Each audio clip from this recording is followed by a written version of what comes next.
Assalamualaikum warahmatullahi wabarakatuh. Perkenalkan, nama saya Ratu Bebaresa dari Prodi Akuntansi 23A dengan NPM 23412042. Di sini saya akan mempresentasikan mengenai pembelajaran persamaan dasar akuntansi dan penggolongan akun akuntansi.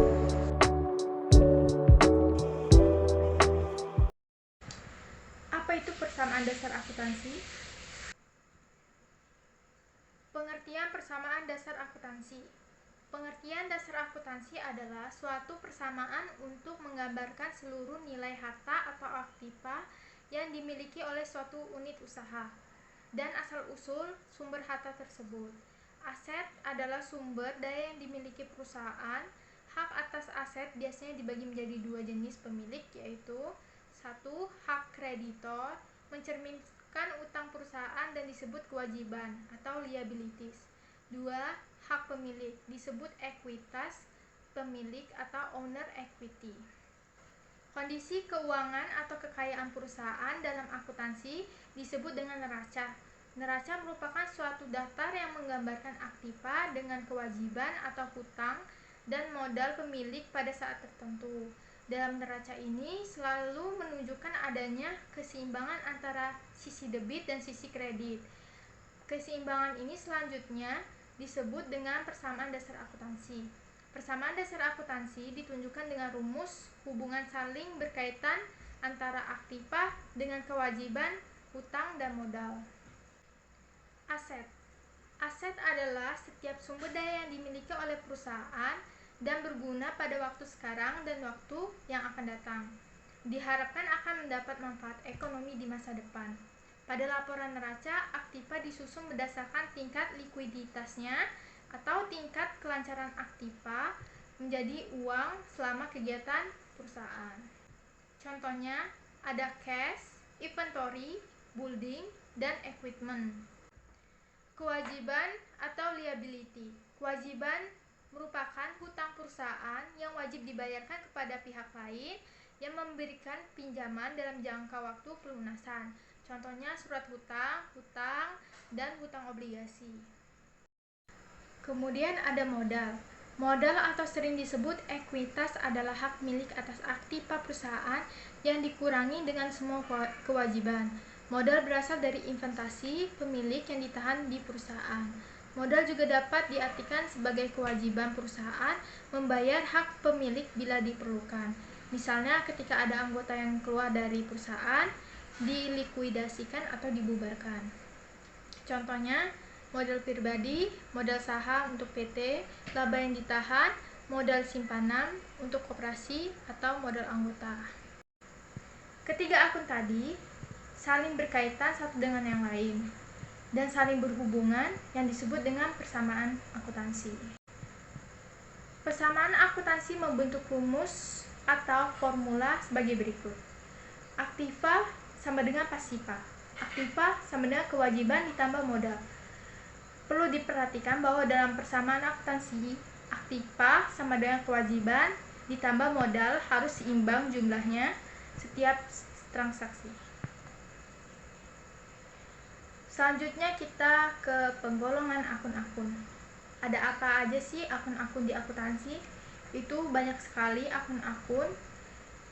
Akun sering disebut dengan perkiraan atau rekening adalah suatu formulir yang digunakan sebagai tempat untuk mencatat secara rinci transaksi keuangan dari setiap jenis aktiva, hutang, modal, pendapatan, dan beban perusahaan.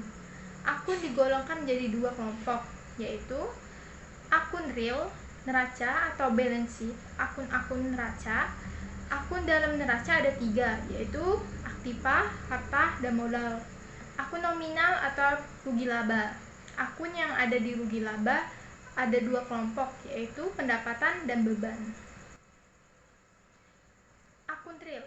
Yang pertama, di akun real ada harta.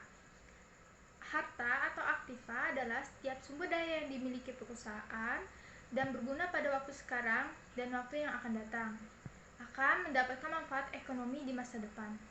Ada laporan neraca, Aktiva disusun berdasarkan tingkat kelancaran aktiva menjadi uang selama kegiatan perusahaan.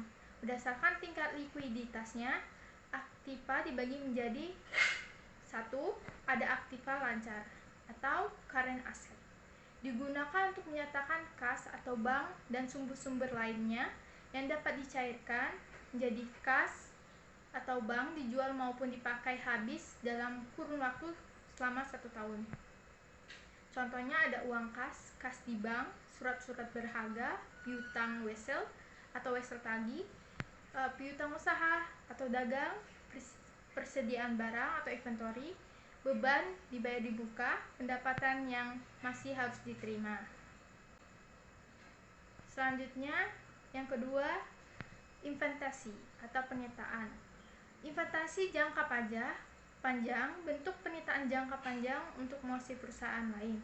Contohnya, investasi berupa saham, investasi dalam obligasi, surat hutang, dan surat berharga lainnya. Dan yang ketiga, aktiva tetap atau fixed asset. Aktiva berwujud yang digunakan untuk alat melakukan operasional perusahaan dan punya masa manfaat lebih dari 1 tahun dan mengalami penyusutan kecuali tanah ya. Kalau tanah nggak termasuk penyusutan. Dan contohnya tanah, bangunan, mesin, dan lain-lain. 4. Aktiva tidak berwujud, intangible asset.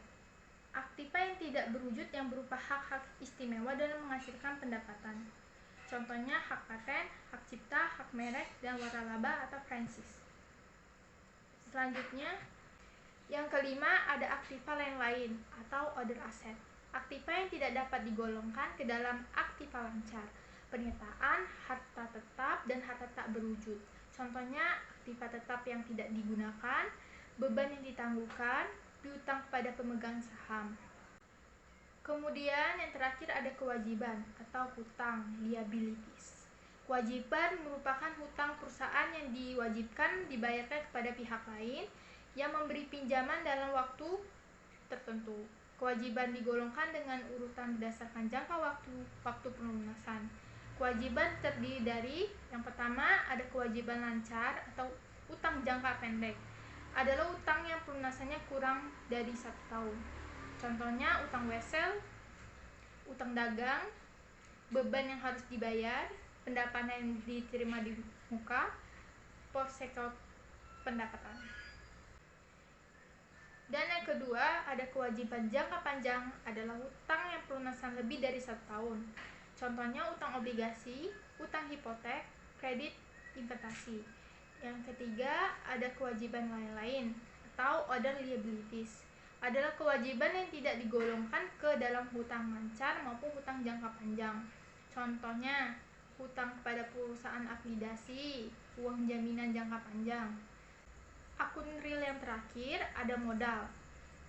Modal atau kapital sering disebut ekuitas adalah hak milik atas aktiva perusahaan yang dikurangi dengan semua kewajiban. Modal berasal dari investasi pemilik yang ditahan di perusahaan. Modal juga dapat diartikan sebagai kewajiban perusahaan membayar hak pemilik bila diperlukan. Contohnya, modal pribadi, modal saham untuk PT, lahan yang ditahan, modal simpanan untuk koperasi atau modal anggota. Akun nominal atau rugi laba, akun yang ada di dalam rugi laba. Selanjutnya ada akun nominal atau rugi laba.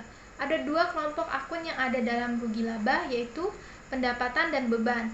Secara umum, urutan klasifikasi akun nominal dalam laporan rugi laba dapat dikelompokkan menjadi yang pertama, pendapatan atau income revenue. Pendapatan adalah peningkatan jumlah aktiva atau penurunan kewajiban perusahaan yang berasal dari penjualan barang atau jasa pada satu periode akuntansi. Pendapatan dikelompokkan menjadi 2, yaitu 1. Pendapatan usaha atau operating income, yaitu pendapatan yang diperoleh dari hasil usaha pokok atau utama perusahaan. Contohnya, pendapatan jasa usaha, penjualan barang dagangan, atau hasil produksi. Yang kedua, ada pendapatan di luar usaha atau pendapatan lain-lain. The other income, yaitu pendapatan yang diperoleh dari hasil bukan usaha pokok atau utama dari perusahaan. Contohnya pendapatan bunga, pendapatan sewa, dan penjualan aktiva tetap. Dan selanjutnya ada beban usaha atau expense. Beban adalah biaya yang dimanfaatkan untuk menghasilkan pendapatan satu periode. Beban dapat dikelompokkan menjadi dua, yaitu satu, beban usaha atau operasional. Operating expense adalah biaya yang digunakan untuk mendapatkan pendapatan utama. Contohnya beban gaji, beban listrik, dan beban penyusutan. Yang kedua, beban di luar usaha atau non-operating expense. Biaya yang digunakan untuk mendapatkan pendapatan selain utama. Contohnya rugi penjualan, aktiva tetap, dan beban bunga.